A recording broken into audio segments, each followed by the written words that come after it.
A Ucrânia fez o impensável, e a retaliação da Rússia será brutal. Eis o que Sergei Lavrov anunciou sobre um ataque massivo de drones, que teve como alvo o próprio Vladimir Putin em seu complexo presidencial. Vou ler porque está em russo. Na noite de 28 para 29 de dezembro de 2025, o regime de Kiev lançou o que foi descrito como um ataque terrorista usando 91 armas de ataque de longo alcance, veículos aéreos não tripulados, no território da Federação Russa, tendo como alvo a residência oficial do próprio Vladimir Putin.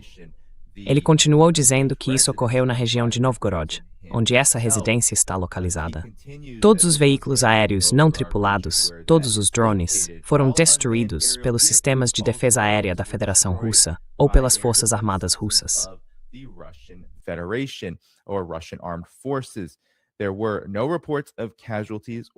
Não houve relatos de vítimas ou danos causados pelos destroços do drone. Ele afirmou: "Gostaríamos de destacar que essa ação ocorreu durante negociações intensas entre a Rússia e os Estados Unidos para resolver o conflito ucraniano." Ele continuou dizendo que ações tão imprudentes não ficarão sem resposta. A retaliação da Rússia, os alvos dos ataques e o momento de sua execução pelas Forças Armadas Russas já foi determinada. Ao mesmo tempo, a Rússia não pretende se retirar do processo de negociação com os Estados Unidos.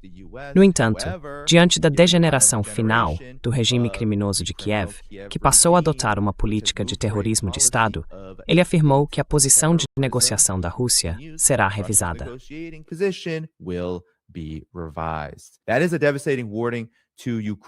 Esse é um alerta devastador para a Ucrânia. E esse alerta vem, é claro, depois desse ataque, e antes disso, no dia de Natal. O discurso presidencial de Volodymyr Zelensky realmente importa. É uma prova contundente, porque ele desejou a morte de Vladimir Putin em seu pronunciamento. Vou apenas ler o que ele disse. Se você contar o seu sonho, ele certamente se tornará realidade. E qual é esse sonho? Bem, ele diz: todos nós compartilhamos o mesmo sonho. Todos temos o mesmo desejo. Vamos fazer o mesmo pedido, ele afirma. E qual é esse pedido? Que ele morra. Todos dirão isso para si mesmos.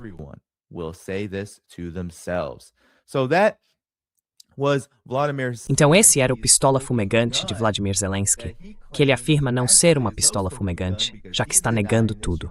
A Ucrânia está negando. E o Instituto para o Estudo da Guerra, junto com toda a grande mídia ocidental, está chamando isso simplesmente de alegações. Mas Donald Trump levou o assunto a sério.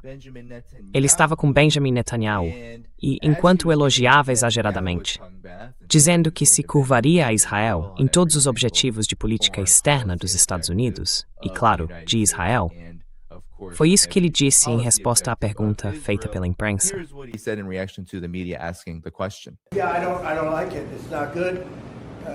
Eu não gosto disso. Não é bom.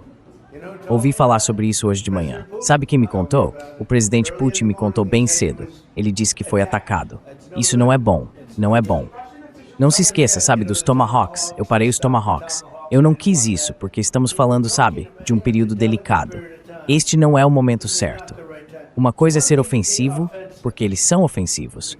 Outra coisa é atacar a casa dele. Não é o momento certo para fazer nada disso. Não dá para fazer isso. E eu soube disso pelo presidente Putin hoje.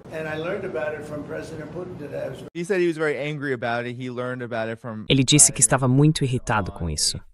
Soube disso por Vladimir Putin em uma ligação telefônica e afirmou que não era o momento certo, que não havia autorizado o uso de Tomahawks. Ele está muito irritado com isso. Mas o mais interessante é a escolha das palavras, certo? Não é o momento certo. O que significa que pode haver um momento certo para o regime ucraniano agir contra Vladimir Putin.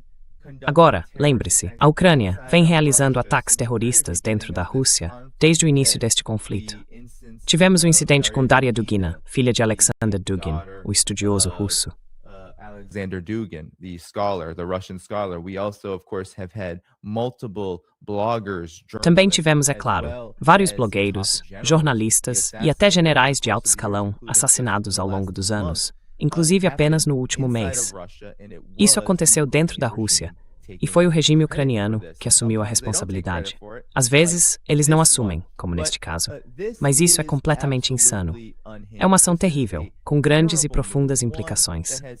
A Federação Russa está dizendo que isso foi uma tentativa de minar o esforço de Donald Trump para negociar com Vladimir Putin e as conversas entre os Estados Unidos e a Rússia, as chamadas negociações de paz e os esforços de mediação de Washington. So-called peace negotiations and Washington's mediation efforts. Dmitry Peskov said the terrorist attack was meant to derail. Dmitry Peskov disse que o ataque terrorista tinha como objetivo atrapalhar isso e que não foi apenas um ataque pessoal contra Vladimir Putin. Foi um ato de terrorismo destinado a sabotar as negociações. É importante observar que a Rússia está chamando isso de forma geral de ataque terrorista, porque isso lhe dá todo o direito e toda a capacidade de atacar a Ucrânia de uma maneira que reflete como travaria uma guerra contra o terrorismo. Imediatamente uma operação militar especial em relação aos seus objetivos na Ucrânia. Portanto, isso é algo grande. E Dmitry Medvedev usou palavras muito mais fortes, como costuma fazer. Had much stronger words, as he generally does. The former Russian president, now head of. O ex-presidente russo, agora chefe do Conselho de Segurança, Dmitry Medvedev, disse que este era um momento crítico no conflito.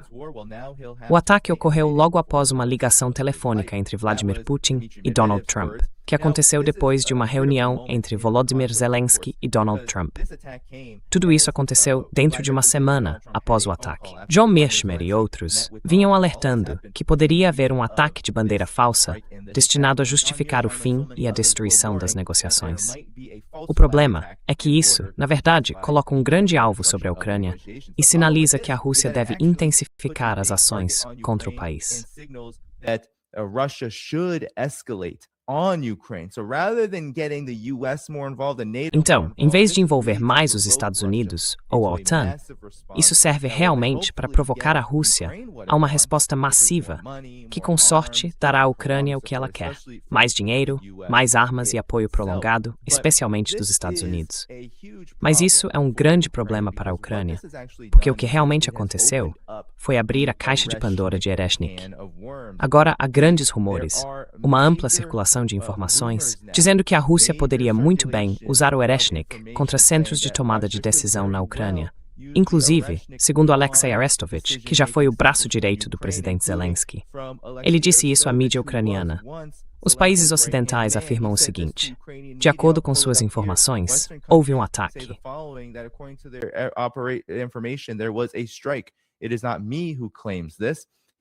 Não sou eu quem está fazendo essa afirmação. Ele diz que é isso que estão dizendo sobre o ataque com drones. Em segundo lugar, não se tratava apenas de áreas residenciais. Era uma instalação especial da Federação Russa, projetada para controlar as forças armadas em caso de guerra nuclear. Portanto, em termos de importância, seria como se a Ucrânia atacasse o Air Force One. Essa é uma instalação especial. Uma cidade inteira com estruturas externas e subterrâneas, e todos os tipos de nós de comunicação. Segundo fontes ocidentais, drones estavam voando, 91, quem sabe, talvez 2 ou 3, mas muito provavelmente faziam parte de uma farsa de comunicação.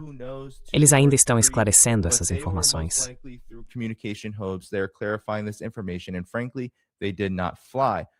E francamente, eles não voaram, mas houve uma explosão. E ele continua: por que os russos estão tão profundamente indignados com isso? Porque é um ataque ao centro de controle da tríade nuclear das Forças Armadas da Federação Russa, durante o que seria uma sangrenta guerra nuclear. Isso é, na visão deles, um ataque do profano ao sagrado, de acordo com a doutrina nuclear russa. E, na verdade, com a doutrina de qualquer estado nuclear, isso é um pretexto para uma guerra nuclear. Em Kiev, eles não atacarão com armas nucleares reais. Segundo suas próprias declarações, eles não as possuem. Mas isso ainda representa uma escalada acentuada, uma mudança em toda a estrutura internacional. Eles não irão tão longe, mas com todos os tipos de desdobramentos, talvez se veja o Ereshnik voar.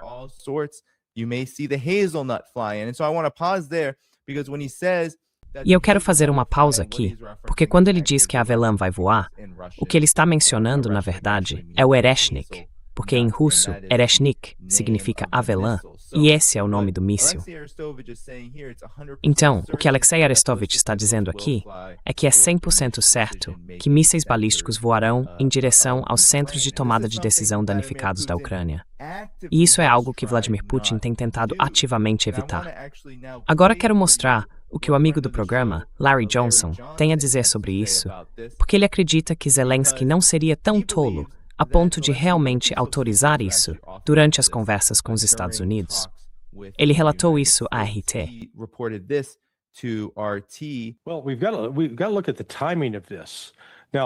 Bem, precisamos analisar o momento em que isso aconteceu.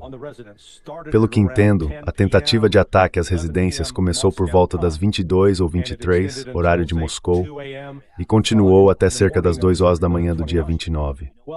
Naquele momento, 22 horas em Moscou eram 14 horas em Mar-a-Lago. Ou seja, esse ataque estava acontecendo enquanto Zelensky se reunia com Trump, supostamente para falar sobre paz. Não acho que ele seria tão tolo a ponto de lançar esse tipo de ataque enquanto se encontrava com Trump.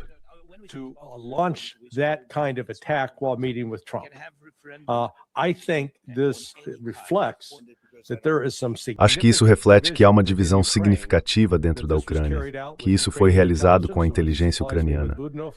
Não me surpreenderia se Budanov estivesse envolvido. Você acha que ele foi realmente ignorado? Sim. Acho que precisamos considerar isso seriamente, porque fazer algo tão ultrajante e tão descarado enquanto você está sentado ali com Trump e toda a sua delegação para falar sobre paz. Há claramente elementos na Ucrânia que não querem a paz, que estão lucrando demais com a guerra e que tentaram sabotá-la. Então vou ficar curioso para ver que tipo de retaliação específica a Rússia vai empregar.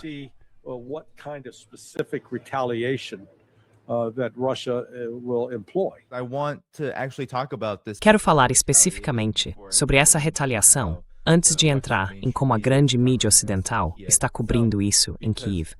Porque na minha avaliação, Alexei Arestovich está dizendo que um Iskander virá voando em direção aos centros de tomada de decisão da Ucrânia. E, de fato, há muitos indícios de que isso pode muito bem acontecer. Agora, primeiro, precisamos ouvir o que Alexander Lukashenko, o presidente de Belarus, disse. Ele agora realmente possui mísseis russos Iskander, um míssil hipersônico com capacidade nuclear, uma carga útil massiva e velocidade Mach 10.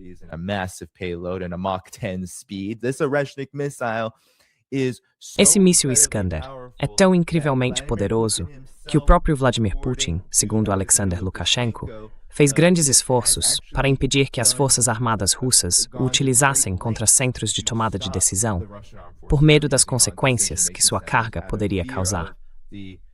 Eis o que Alexander Lukashenko disse à imprensa.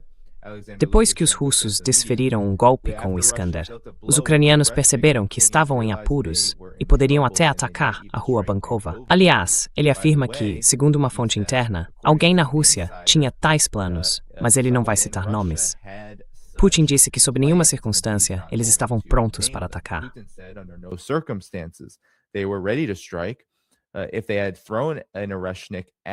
Se eles tivessem lançado um Iskander contra os centros de tomada de decisão, não teria sobrado nada. Mas Putin, como é que nos chamam de agressores nós dois, agressores? Ele está falando de si mesmo também. Agressores. Mas mesmo assim, veja como o agressor agiu. Na primeira vez que entraram em Kiev, ele disse: "Não posso mais atingir jardins de infância e escolas." E quando quase havia um consenso de que era necessário lidar com a Ucrânia e atacar um centro de decisão, Putin disse: "Não, isso não deve ser feito." Então, segundo Alexander Lukashenko, e interprete essas palavras como quiser, com um certo ceticismo, enfim,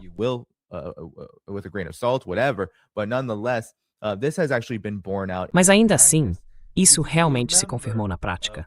Porque se você se lembra, Vladimir Putin e a Rússia tiveram suas linhas vermelhas cruzadas muitas vezes pela Ucrânia. Houve ataques terroristas dentro da Rússia, houve o ataque terrorista no Crocus, houve ataques massivos contra os bombardeiros nucleares da Rússia. Poderíamos continuar. Ataques massivos. Mas na verdade a Rússia só respondeu uma vez. E quando isso aconteceu? Bem, aconteceu quando os Estados Unidos e o Ocidente coletivo deram autorização direta para que a Ucrânia atacasse dentro do território russo. Veja o que a Associated Press disse sobre o Iskander quando ele foi usado pela primeira vez. Quais são suas capacidades? When it was used for the first time, what are its capabilities? And this was written in December 9th of 2024. Isso foi escrito em 9 de dezembro de 2024. Descrevia como as imagens em preto e branco de uma câmera de vigilância do ataque de mísseis russos à cidade ucraniana de Dnipro eram breves, mas assustadoras. 6 enormes bolas de fogo rasgaram a escuridão e atingiram o solo em velocidade impressionante. Poucas horas após o ataque de 21 de novembro de 2024 a uma instalação militar, o presidente Vladimir Putin tomou a rara iniciativa de falar na TV nacional para se vangloriar do míssil hipersônico. Ele advertiu o Ocidente de que o próximo uso poderia ser contra os aliados da OTAN da Ucrânia, que permitiram que Kyiv usasse seus mísseis de maior alcance para atacar dentro da Rússia. To use their longer-range missiles to strike inside Russia. Putin said the missile was called the Reshnik for hazelnut. Putin disse que o míssil se chamava Reshnik, que significa avelaneira. Então, o que sabemos sobre ele? Segundo a Associated Press, ele pode viajar a 10 vezes a velocidade do som, Mach 10, como um meteorito, e autoridades militares ucranianas afirmaram que ele chegou até a Mach 11. Sergei Karakayev, chefe das forças de mísseis estratégicos da Rússia, disse que ele poderia carregar ogivas nucleares ou convencionais e tinha alcance suficiente para atingir qualquer alvo na Europa. Ele acrescentou que se tratava de um tipo experimental de míssil de longo alcance, baseado no míssil balístico intercontinental russo RS-26, ou ICBM. Portanto, mais uma vez, a Rússia possui esses mísseis. So again, Russia has these missiles. Now they are actually in Agora, eles estão realmente em produção em série, e pelo que me disseram, foram enviados para uma brigada, possivelmente para uso. E agora, a Ucrânia basicamente acendeu o pavio, colocando a Rússia diante de outra ameaça evidente, uma oportunidade de retaliar com o Reshnik. E assim, Alexei Arestovich, e claro, as evidências que temos de Alexander Lukashenko, bem como o que aconteceu durante o primeiro ataque, todas as condições estão presentes. Mas isso não significa que a Rússia realmente vá usá-lo. Veja, a questão sobre a Rússia é que ela não quer parecer a agressora. Ela não quer cair na provocação das táticas baratas da Ucrânia e em sua tentativa de usar o terrorismo como arma para mudar o rumo da guerra. A própria Rússia sabe disso.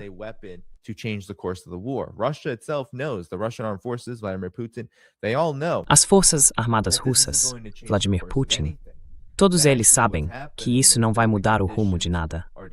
O que realmente está acontecendo é que as condições estão se deteriorando no campo de batalha e a Ucrânia está sendo duramente atingida.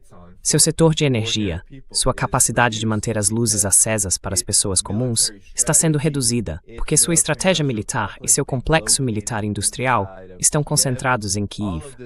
Tudo isso representa uma sentença de morte, não apenas para o exército e as forças armadas ucranianas, mas também para toda a nação ucraniana.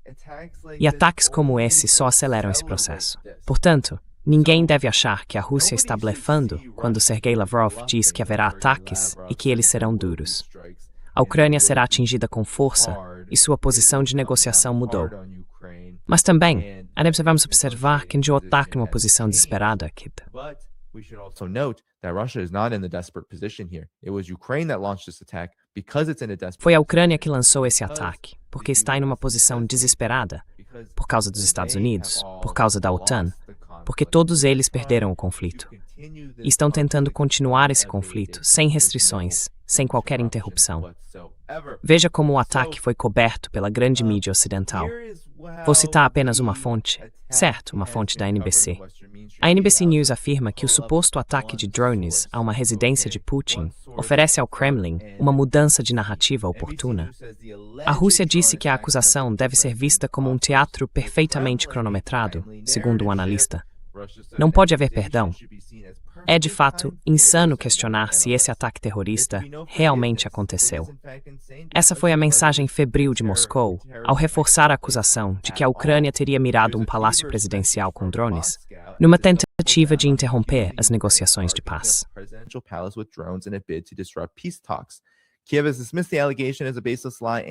Kyiv rejeitou a alegação como uma mentira sem fundamento, destinada a criar um pretexto para o Kremlin prosseguir com sua guerra. A Rússia não apresentou nenhuma prova pública para sua afirmação, mas o momento não passou despercebido por observadores em Kiev e na Europa, após o clima positivo da cúpula de fim de semana entre Donald Trump e o presidente ucraniano Volodymyr Zelensky. Mais uma vez, você percebe o que está acontecendo aqui? Eles estão basicamente tentando culpar a Rússia pelo ataque, dizendo que ele nem aconteceu e que a Rússia está usando isso como pretexto para continuar o conflito. Como se a Rússia precisasse de qualquer desculpa para continuar a operação militar especial. A Rússia não disse que vai parar o que está fazendo. Também não disse que vai aceitar um cessar-fogo.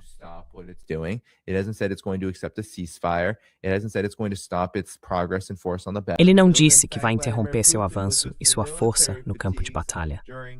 Na verdade, Vladimir Putin apareceu recentemente de uniforme militar durante uma inspeção de comando, dizendo: "Bem, nós já fizemos todo esse progresso. A Ucrânia é que não quer realmente participar de negociações de boa-fé. Então vamos continuar avançando e libertar todo o Donbass, libertar toda a República Popular de Donetsk, libertar todos os territórios que a Rússia federou, territórios onde a Rússia realizou referendos para essencialmente incorporá-los à Federação Russa mais ampla. Por que ele pararia? E por que precisaria de um pretexto como esse? Por que precisaria inventar algo tão absolutamente horrendo e criminoso que na verdade o faz parecer relativamente mais fraco?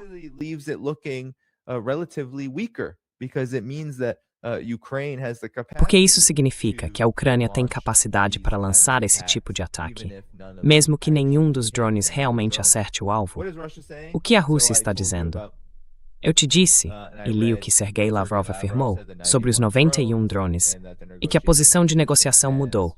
89 foram interceptados, e havia 18 sobre Novgorod, onde fica aquele complexo. Mas só depois do anúncio de Lavrov é que o ministério mencionou o suposto ataque à residência de Putin, alegando que 49 drones foram abatidos em uma região a quase 480 quilômetros de distância, e que também estavam mirando Valdai.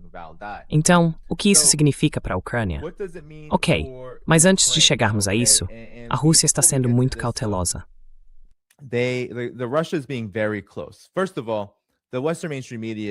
Antes de tudo, a grande mídia ocidental está esperando e sonhando que a Rússia vá dizer: "Bem, Vladimir Putin está aqui e ali, depois de um ataque de drone da Ucrânia que tentou assassiná-lo." Mas a Rússia está muito ciente de que qualquer ataque de drone lançado dessa forma, um ataque de longo alcance, precisa ser feito com a coordenação e o apoio logístico da CIA e de outras agências de inteligência ocidentais. Portanto, a ideia de que a Rússia, logo depois disso, vá apresentar todas as provas sobre o paradeiro de Putin, o quando e o onde, e tudo mais, é absolutamente ridícula, considerando a importância e os riscos envolvidos. Zelensky está conduzindo sua própria campanha de comunicação, dizendo que considerou as negociações um sucesso e que essa acusação deve ser vista como um teatro perfeitamente cronometrado.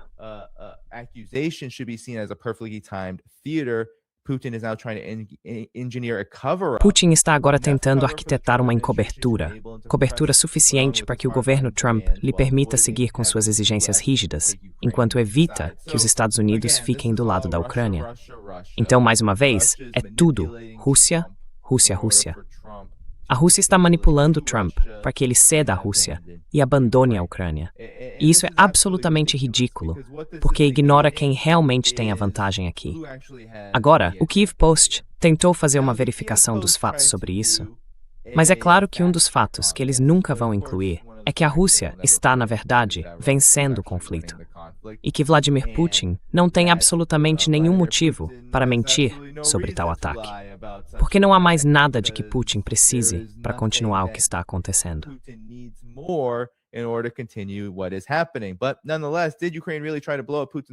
Mas ainda assim, a Ucrânia realmente tentou explodir a residência pessoal de Putin. Um alto funcionário do Kremlin disse que não há necessidade de tornar pública a suposta prova de que drones ucranianos tentaram atacar o luxuoso palácio de campo do presidente russo. Enquanto isso, Alexei Arestovich, que é muito próximo da inteligência ucraniana, afirma que, na verdade, há muito mais do que apenas um palácio luxuoso. Na realidade, trata-se de um centro de comando em si mesmo, com sistemas de comunicação e todo tipo de ferramentas para controlar a tríade nuclear da Federação Russa. Então, mais uma vez, essa é uma alegação absolutamente ridícula feita pelo Kyiv Post. O Kyiv Post disse que verificou os fatos, que investigou as alegações russas e o que eles descobriram, afinal.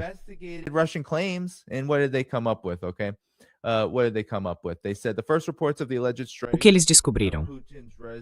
Eles disseram que os primeiros relatos do suposto ataque à residência de Putin foram divulgados pelo Ministério da Defesa da Rússia às 21h30, horário de Moscou, o que correspondia a cerca de 14 horas ou 13h30 durante as negociações. De acordo com o comunicado oficial, ondas de ataques de drones ucranianos, acompanhadas por iscas, foram todas abatidas pelas defesas aéreas locais em combates que ocorreram do final de domingo até a manhã de segunda-feira. Posteriormente, o Ministério da Defesa da Rússia revisou suas alegações de abates para 41 aeronaves, das quais 23 teriam sido destruídas entre 7 e 9.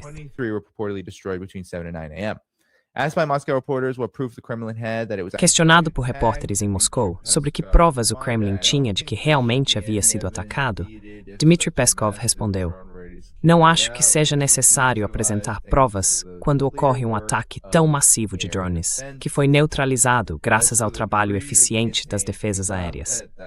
Quanto aos destroços, não posso dizer nada sobre isso. Isso cabe aos nossos militares." Vemos que Zelensky tenta negar. Muitos meios de comunicação ocidentais, zombando do regime de Kiev, começam a espalhar a ideia de que isso não aconteceu.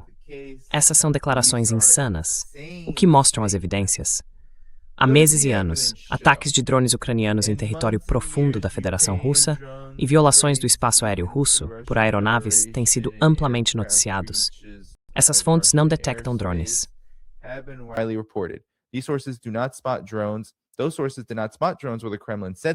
Essas fontes não detectaram drones, onde o Kremlin afirmou que eles estavam.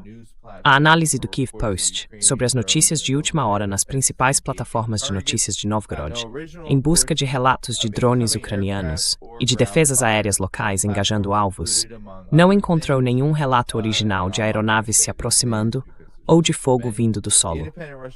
As plataformas incluíam, entre outras, não vou listar todas porque são muitas, as plataformas de notícias independentes russas, Astra e Sota, ambas normalmente competindo para divulgar notícias precisas e verificadas de dentro da Rússia, não relataram batalhas aéreas nem atividade suspeita de drones sobre Novgorod no momento da alegação. Então, não há evidências. Eles dizem que isso está sendo divulgado, mas afirmam que não aconteceu de forma alguma, que é completamente, totalmente inventado.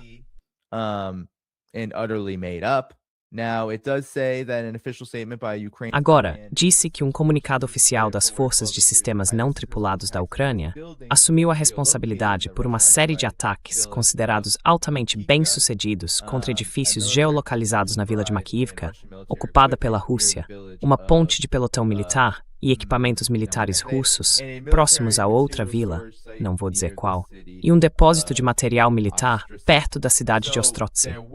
Então, houve ataques acontecendo, mas não ali. Certo, essa é a alegação do regime ucraniano.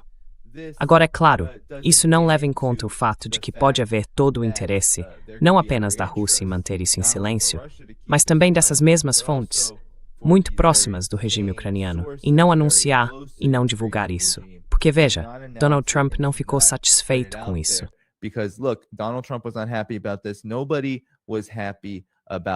Ninguém ficou feliz com isso. Houve muitas declarações de governos estrangeiros, inclusive no Oriente Médio. Vimos a Índia, vimos o Paquistão, vimos muitos países se manifestarem e condenarem o ocorrido. Portanto, isso não faz o regime ucraniano parecer melhor. A Ucrânia tem todo o interesse em manter isso em segredo. E quando se trata de uma tentativa real de decapitação ou assassinato, isso também falhou, de forma dramática. Assim, este é o momento Ilyushin.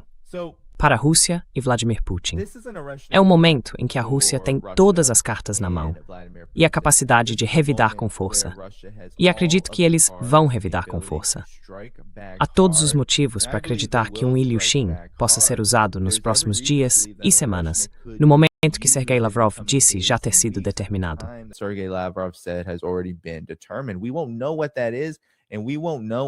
Nós não saberemos o que é isso, e não saberemos até que comece a acontecer. Mas de forma mais realista, o que provavelmente vai acontecer é que a Rússia continuará fazendo o que está fazendo, embora possa lançar um ataque ainda maior e mais massivo de mísseis e drones contra Kiev. É bem possível que atinja um centro de tomada de decisões, a sede do SBU, a agência de inteligência ucraniana.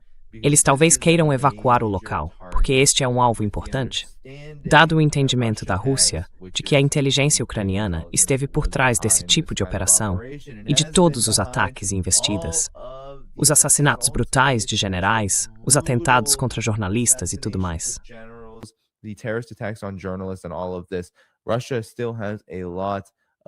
A Rússia ainda tem muito a acertar com a Ucrânia por todas as suas transgressões, porque o que a Rússia realmente tem focado é no objetivo da vitória na operação militar especial, alcançar esses objetivos.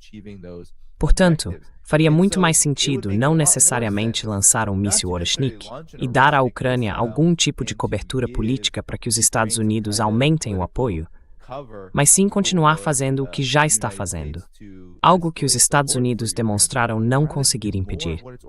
Não há mais defesas aéreas, nem mais sistemas Patriot, nada restando para dar à Ucrânia para detê-la.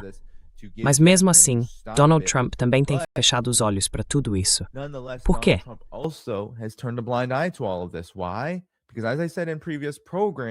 Porque, como eu disse em programas anteriores, Donald Trump, embora não esteja necessariamente interessado em encerrar o conflito na Ucrânia, em termos favoráveis à Rússia, está ficando cada vez mais claro que não há outra escolha ou opção. Então Trump está tentando encontrar uma maneira de enfeitar o porco, de fazer parecer que ele pode sair dessa situação com um laço bonito amarrado no conflito, como se fosse o mediador e tivesse conseguido termos favoráveis aos Estados Unidos, permitindo que o país lavasse as mãos da questão. A única maneira de isso realmente acontecer, considerando como o conflito tem se desenrolado, é se a Rússia puder esmagar a Ucrânia, pelo menos em termos de cobertura política. Donald Trump não tem criticado a Rússia por seus ataques. Ele tem dito que ambos os lados estão atacando.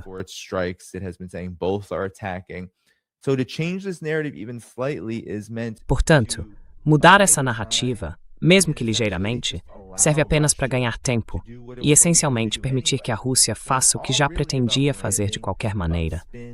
É tudo uma questão de imagem, de manipulação, de como influenciar a opinião pública e a narrativa em torno da participação dos Estados Unidos nesse conflito, para que Donald Trump consiga uma saída. Mas, na verdade, não há saída. A Rússia poderia muito bem usar um Oreshnik. Poderia lançar dezenas de mísseis hipersônicos sobre a Ucrânia, 400, 500, 600, até 1000 mísseis em um único dia sobre Kiev, e enviar um tipo semelhante de mensagem. Isso pode muito bem acontecer. Mas ainda assim, este não é um momento de Oreshnik. Este é um momento em que a Avelã pode ser retirada. O que aconteceu em 21 de novembro de 2024 aconteceu em circunstâncias muito semelhantes.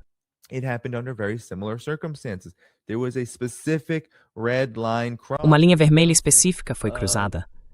O anúncio do apoio total dos Estados Unidos e do Ocidente à Ucrânia, permitindo o uso de seus drones de ataque e outras armas de longo alcance para atingir mais profundamente dentro da Rússia.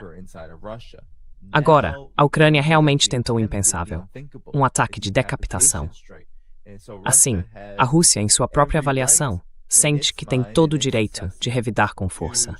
E o míssil Oreshnik tem uma carga útil que pode mudar tudo, deixando o Ocidente coletivo atônito e em pânico ainda mais profundo do que já está agora. Esse é o estado da situação. Esse é o estado do conflito. Não há saída para a Ucrânia aqui. Ela cometeu um erro completamente estúpido, um erro total. Mas veja, é isso que acontece quando se está perdendo, certo? Right? I know when I've lost sports. Eu sei o que perdi agora. Esportes, basquete, qualquer jogo. Todos nós já estivemos em uma situação em que estávamos competindo em algo e perdemos. E quando percebemos que perdemos, no meio de um processo, de um jogo, de uma competição, muitas vezes recorremos a meios desesperados para tentar mudar essa situação. E às vezes, esses meios desesperados acabam nos fazendo perder ainda mais. Este é esse cenário. A Ucrânia só está perdendo mais ao se envolver nisso. Está apenas despertando a fúria da Rússia e sentirá essa fúria. Ela está chegando. E Donald Trump não está preparado para isso. A OTAN não está preparada para isso. Ninguém no Ocidente coletivo está preparado para isso. Estamos no fim do jogo aqui, pessoal. O fim do jogo chegou para a Ucrânia e o mundo já mudou. Mas quando esse fim chegar, o mundo será um lugar completamente diferente. Completely different place.